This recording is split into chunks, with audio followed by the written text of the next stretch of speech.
Unlike most films that are about the story, Wes Anderson films are, in my opinion, they're about the moment, the look, the visual, the feel, which is the style and the elocution of that moment.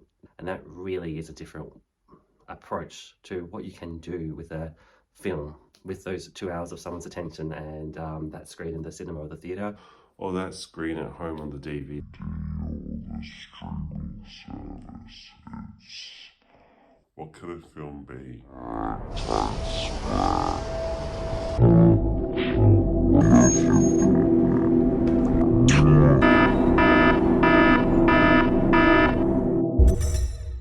Hello and welcome to my channel Thirstime.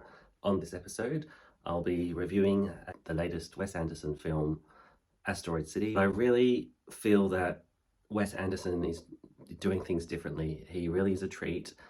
However, from my observations, he's very niche.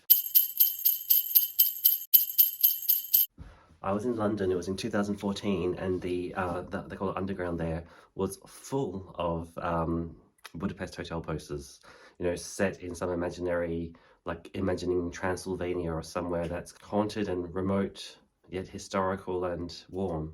The spread or the swatch that Wes Anderson will use is very selective and chosen, so I was really drawn to these colours and these posters, and as someone that has worked in hotels before, I love the nostalgia of the hotel feel and the grandness of a grand hotel and that impeccable experience, and being kind of transported to the way things were in the times of perhaps a butler and a porter and all of those sorts of services of the bygone eras.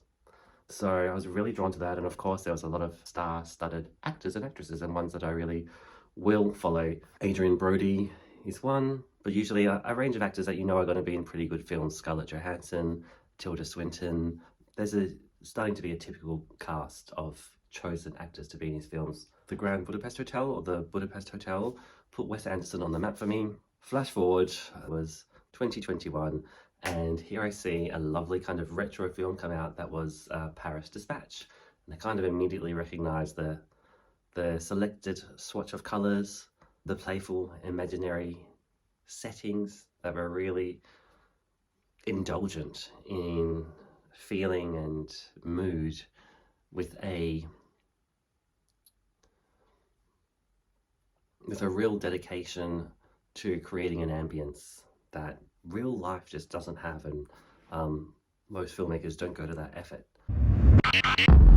Flash forward, Asteroid City's out, and I thought, cool, Wes Anderson film. I love this universe. It's kind of created something that is like from the Yosemite Sam and the Roadrunner cartoons. Flat surfaces with those boulders that are coming out of nowhere, those blue skies, and just that continuation of space. He really, for me, takes that and just injects it with a fluoro pastel. And as someone that really loves using the pastel colors, finding Wes Anderson is amazing. He's not just pastel, but it was just, the visuals really drew me, and I thought, I like this atmosphere, I like this created universe.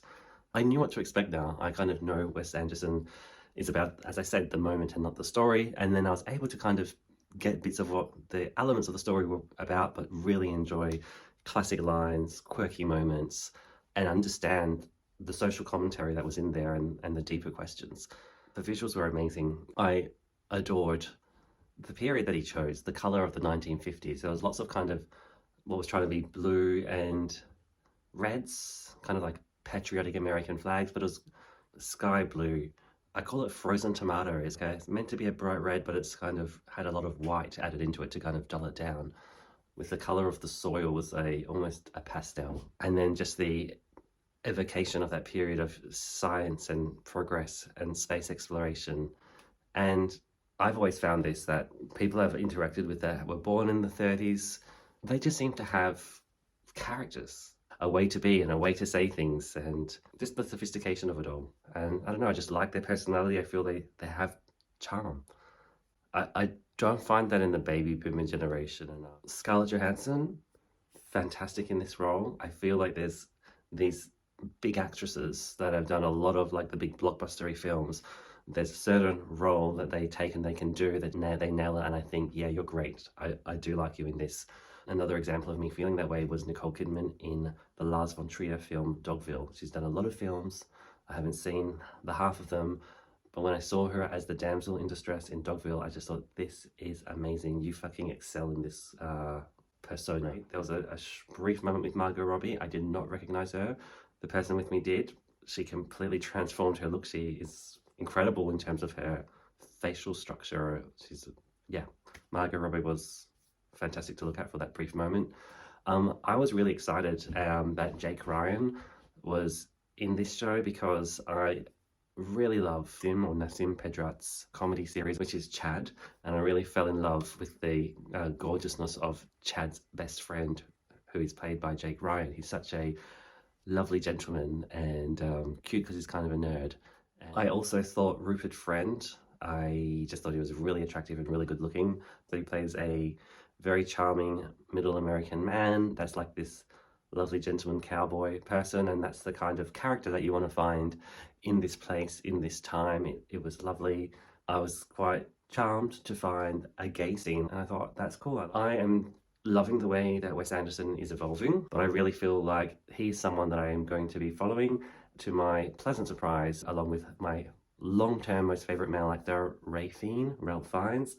They co-own with others the rights to Roald Dahl film adaptations, which apparently will be on Netflix at some point. If you like pastel, you like a star-studded cast, art house film or auteur film, you like the 50s style of chicness, or you're just curious, I would definitely kind of at least watch a trailer, and if you're lucky, have the opportunity to try and view the film Asteroid City by Wes Anderson.